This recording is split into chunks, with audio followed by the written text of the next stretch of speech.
کے محتوی ہوئے ذمہ دار ہیں اور الحمدللہ وہاں پر اس قدر اچھے طریقے سے نظام چلا رہے ہیں کہ اس مدرسے کا اس طرح کا نظام اب تک چلا نہیں تھا. کئی درجے چل رہے ہیں، عربی کی تعلیم ہے، لڑکوں کی عربی کی تعلیم ہے اور بہت سارے خدمات ہیں جو وہاں پر انجام پا رہے ہیں. وہ سب حضرت اقدس مولانا عبداللہ صاحب کی کارکردگی اور نظامت میں کام انجام پا رہے ہیں. لہذا میں گزارش کروں گا حضرت صاحب کو عزیز مومن صادق کا آخری سبق سن کر اور کچھ نصیحتیں فرما کر دعا کا عمل انجام دیں.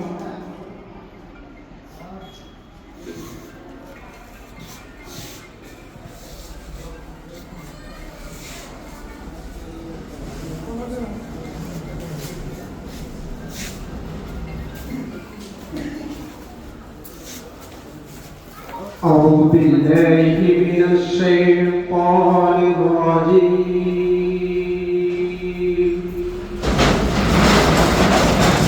بسم الله الرحمن الرحيم. إن المطوين في ظلال وعيون وفواكه مما يشتهون كلوا واشربوا هنيئا بما كنتم تعملون إنا كذلك نجزي المحسنين. ويل يومئذ للمكذبين. كلوا وتمتعوا قليلا إنكم مجرمون. ويل يومئذ للمكذبين. وإذا قيل لهم اركعوا لا يركعون. ويل يومئذ للمكذبين. فبأي حديث بعده يؤمنون. بسم الله الرحمن الرحيم. الحمد لله رب العالمين الرحمن الرحيم مالك يوم الدين. إياك نعبد وإياك نستعين.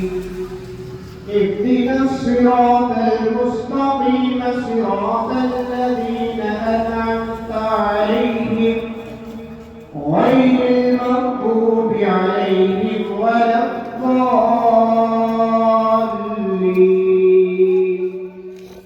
بسم الله الرحمن الرحيم. ألف لام ميم. ذلك الكتاب لا ريب فيه هدى للمتقين الذين يؤمنون بما أنزل إليك وما أنزل من قبلك وبالآخرة هم يوقنون. أولئك على هدى من ربهم وأولئك هم المفلحون. صدق الله العظيم.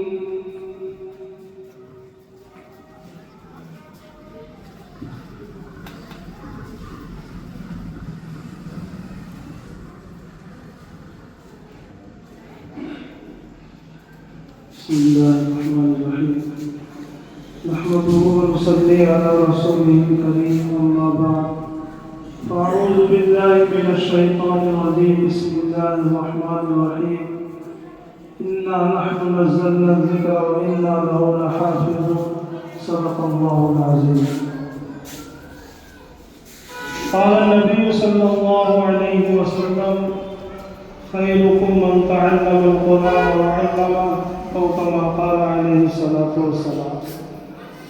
میرے محترم بزرگوں اور دوستوں، آج کی یہ محفل اور ہم سب کا یہاں بیٹھنا یہ ایک حافظ قرآن کے اعزاز میں ہے۔ اللہ تبارک و تعالیٰ نے جس بندے کو اس کی حفاظت کے لیے چنا ہے اور بڑی مبارکباد کے مستحق بھی ہے۔ قرآن کریم اولاً تو خود اللہ کی بڑی نعمت ہے، اور پھر اس پر بڑی نعمت یہ ہے کہ اللہ تبارک و تعالیٰ نے جس سینے کو اس کے لیے چنا، اس کی حفاظت کے لیے چنا۔ میرے عزیز دوستو، یہ اعزاز اللہ تبارک و تعالیٰ نے صرف اس امت کو دیا۔ اس سے پہلے بھی نبیوں پر 3 کتابیں اور آسمانی نازل ہوئی۔ حضرت داؤد علیہ السلام پر زبور نازل ہوئی، حضرت موسیٰ علیہ السلام پر تورات نازل ہوئی، حضرت عیسیٰ علیہ السلام پر انجیل نازل ہوئی۔ علامہ سیوطی کی کتاب خصائص الکبریٰ میں اس کو نقل کیا گیا ہے۔ فرماتے ہیں کہ حضرت موسیٰ علیہ السلام نے اپنی کتاب تورات کا مطالعہ کر رہے تھے تو انہوں نے اس میں پڑھا یعنی ایک امت ایسی ہوگی جو بعد میں آئے گی تو جنت میں پہلے جائے گی۔ حضرت موسیٰ علیہ السلام نے اللہ سے درخواست کی کہ اللہ اس امت کو میری امت بنا، یعنی وہ امت میرے سامنے آ جائے جو اتنے فضائل والی ہے کہ آنے کے اعتبار سے وہ آخر میں آئے گی لیکن جنت میں پہلے جائے گی۔ اللہ تبارک و تعالیٰ نے فرمایا کہ نہیں، وہ میرے محمد رسول اللہ صلی اللہ علیہ وسلم کی امت ہوگی۔ حضرت موسیٰ علیہ السلام نے پھر آگے کتاب کو مطالعہ کیا تو انہوں نے ایک جگہ پایا اناجیلہم فی صدورہم، کہ اس امت کی یہ بھی صفت ہوگی کہ وہ اپنے نبی پر نازل ہونے والی کتاب کو زبانی یاد کر لیں گے، اپنے نبی پر نازل ہونے والی کتاب کو محفوظ کر لیں گے۔ حضرت موسیٰ علیہ السلام نے اللہ سے پھر درخواست کی کہ اللہ اس امت کو میری امت بنا دے۔ اللہ نے فرمایا کہ نہیں، یہ امت بھی میرے محمد رسول اللہ صلی اللہ علیہ وسلم کی امت ہے۔ یعنی یہ اعزاز اللہ تبارک و تعالیٰ نے اس امت کو دیا۔ میرے عزیز دوستوں، یہ توفیق خدا سے ہوتا ہے۔ کتنے بچے جب شروع میں پڑھنا اسٹارٹ کرتے ہیں، کتنے ہوتے ہیں جو ناظرہ کر کے رک جاتے ہیں، کتنے ہوتے ہیں جو حفظ کو شروع کرتے ہیں لیکن تکمیل تک نہیں پہنچتے، کتنے ایسے ہوتے ہیں ان میں سے چھٹ کر رہ جاتے ہیں جو اس کی تکمیل کو پہنچتے ہیں۔ ان کی ذمہ داری یہ بنتی ہے کہ اللہ نے جو ان کو نعمت عظمی عطا کی ہے وہ اس کی حفاظت کرے۔ اس کی حفاظت کیا ہے کہ اس کو مکمل یاد رکھنے کی پوری محنت اور کوشش اور جد و جہد پوری زندگی بھر کرتے رہے۔ امام صاحب حضرت مولانا مفتی شفیع صاحب تفسیر کے 14 پارے میں لکھتے ہیں کہ ایک بادشاہ گزرا ہے مامون الرشید، جو علماء کرام سے بڑی محبت کرتا تھا، عالموں سے بڑی محبت تھی۔ ان کے یہاں ایک پروگرام ہوتا تھا ایک سال میں جس میں تمام ادیان کے مذاہبوں کے علماء کرام آتے تھے اور اپنے اپنے مذہبوں کے اعتبار سے وہاں تقریر کرتے تھے۔ ایک عالم کی ان کو تقریر بڑی پسند آئی۔ انہوں نے تقریر سے فارغ ہونے کے بعد پروگرام کے بعد انہیں دعوت دی کہ آپ ایمان میں داخل ہو جائیں، کلمہ پڑھ لیں۔ یہودی عالم تھے وہ، انہوں نے منع کر دیا کہ میں آپ کے کہنے سے ایسے کلمے کیوں پڑھوں۔ اگلی سال جب وہ پروگرام پھر منعقد ہوا تو پھر وہ عالم تشریف لائے اور انہوں نے فقہ کے اوپر ایک زبردست بیان کیا کہ فقہ کی کیا ضرورت ہے، اس کی اہمیت کیا ہے۔ تو مامون رشید کو بڑا تعجب ہوا کہ یہ عالم جو گزشتہ سال آیا تھا، میں نے اسے ایمان میں داخل ہونے کی دعوت دی تو اس نے منع کر دیا تھا، لیکن اب اس کی شکل و صورت سے اور باتوں سے لگتا ہے کہ یہ ایمان لے آئے۔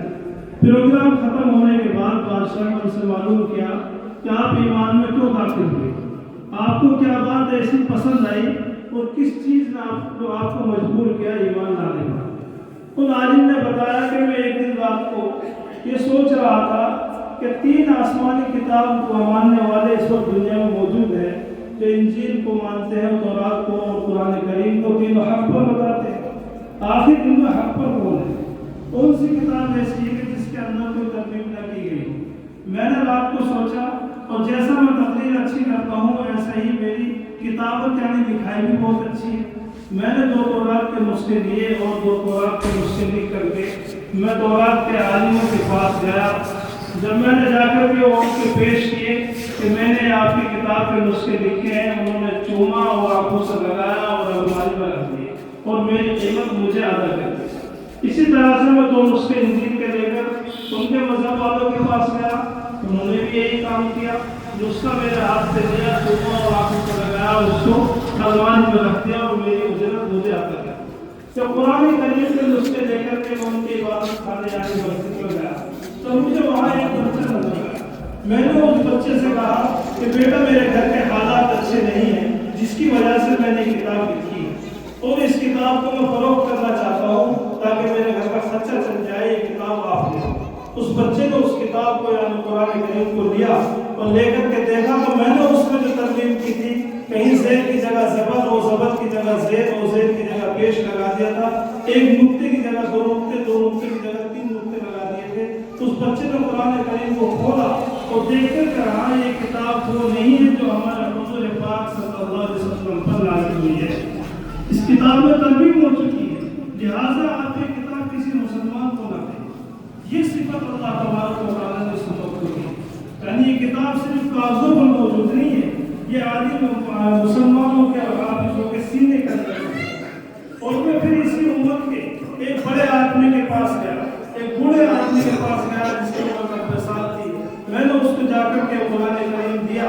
الحمدللہ رب العالمین. جب میں نے دیکھا تو اس نے پڑھ کر کے فوراً قرآن کریم کا نسخہ واپس کر دیا, کہا کہ وہ نسخہ نہیں ہے جو حضور پاک صلی اللہ علیہ وسلم پر نازل ہوا ہے, یہ وہ قرآن کریم نہیں ہے. لہٰذا خیریت اسی میں ہے کہ آپ اسے واپس لے جائیں اور کسی مسلمان کو بھی اسے نہ دیں. تو پتہ یہ چلا کہ اللہ تبارک و تعالیٰ نے یہ صفت اور یہ کرامت صرف مسلم اللہ نے اس امت کو عطا کی کہ جو اتنی بڑی کتاب اللہ قرآن الرحمن علم القرآن, کہ رحمان وہ ہے کہ جس نے تمہیں قرآن سکھایا. پتہ یہ چلا کہ قرآن سکھاتا کون ہے, یہ توفیق اللہ دیتا ہے. بندے اتنی بڑی کتاب کو محفوظ اپنے سینے میں درج کرنا اور اس کو یاد رکھنا مسلسل یہ ایک بہت بڑا کام ہے, لیکن اللہ کی توفیق سے بہت آسان بچوں کے لیے ہو جاتا ہے. جو بچے حافظ قرآن میں ماشاءاللہ بڑی مبارکبادی کے مستحق ہے اور یہ بڑی نورانی مجلس ہے.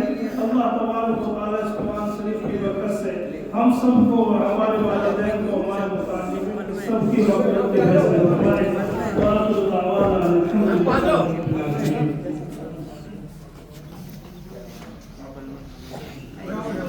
اللهم صل على سيدنا محمد وعلى آل سيدنا محمد وبارك وسلم. الله لا اله الا هو الحي القيوم, الله لا اله الا هو الحي القيوم, وعدت الوجود الحي القيوم, لا اله الا انت سبحانك اني كنت من الظالمين. يا ارحم الراحمين, ظلمنا انفسنا وان لم تغفر لنا وترحمنا لنكونن من الخاسرين. واعف عنا واغفر لنا وارحمنا, انت مولانا فانصرنا على القوم الكافرين. ربنا لا تزغ قلوبنا بعد إذ هديتنا وهب لنا من لدنك رحمة إنك أنت الوهاب. رب اجعلني مقيم الصلاة ومن ذريتي ربنا تقبل دعاء. ربنا اغفر لي ولوالدي وللمؤمنين يوم يقوم الحساب. ربنا آتنا في الدنيا حسنة وفي الآخرة حسنة وقنا عذاب النار. وقنا عذاب النار, وقنا عذاب النار, وقنا عذاب القبر, وقنا عذاب الحشر, وقنا عذاب الدين, وقنا من فتنة المسيح الدجال, وقنا من فتنة المحيا والممات. اللهم إنك عفو كريم تحب العفو فاعف عنا. اللهم مصرف القلوب صرف قلوبنا على طاعتك. يا مقلب القلوب صرف قلوبنا على دينك. اللهم إنا نجعلك في نحورهم ونعوذ بك من شرورهم. يا الله وهمات تمام صغيرة وكبيرة جناحهم معافرة. يا الله وهمات السيئات وحسنات وتكفرها. يا الله رحمك كمن على خيرك وتبارك وعمرنا. يا الله القرآن الكريم في ابتداء المجلس. يا الله اسم الدعاء کی قبولیت کا تیرا وعدہ ہے. اے اللہ ہم تیرے سامنے تیرے محتاج بندے ہاتھ پھیلا کر تجھ سے بھیک مانگ رہے ہیں. اے اللہ جو بھی ہم نے جانے انجانے میں جو گناہ کیے ہیں اے اللہ صغیرہ اور کبیرہ تمام خطاؤں کو معاف فرما اے اللہ تو ہماری مرحومین کی مغفرتوں کے فیصلے فرما اے اللہ جو بیمار ہیں شفا عاجلہ مستمرہ دائمہ نافع عطا فرما اے اللہ جو پریشان حال ہیں ان کی پریشانیوں کو دور فرما اے اللہ جو کاروباری لائن سے پریشان حال ہیں ان کے کاروباروں میں خیر و برکت عطا فرما حلال نصیب فرما حرام لباس حرام گوشے سے ہماری حفاظت فرما اے اللہ ہمارے ہر چھوٹے بڑے عمل میں ہمیں اخلاص عطا فرما اے اللہ یا قاری و کتاب والا حمد سے ہماری حفاظت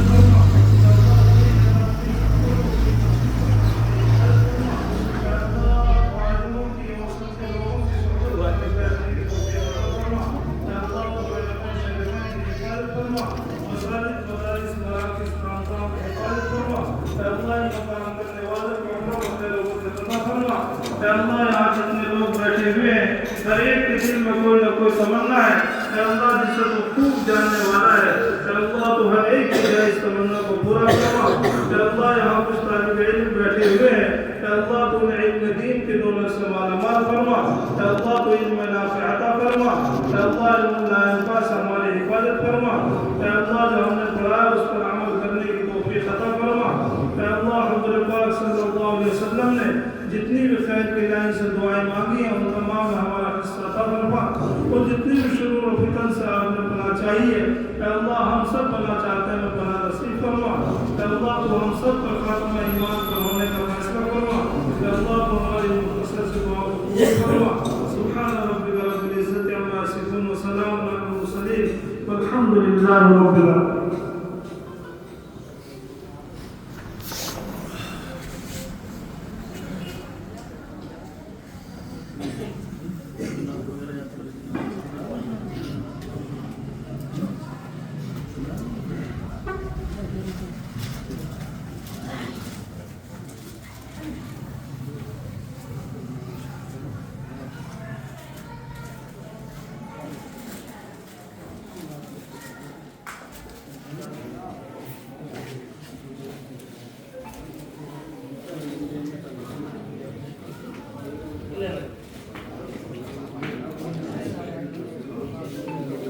منصیری مظفر منصیری مظفر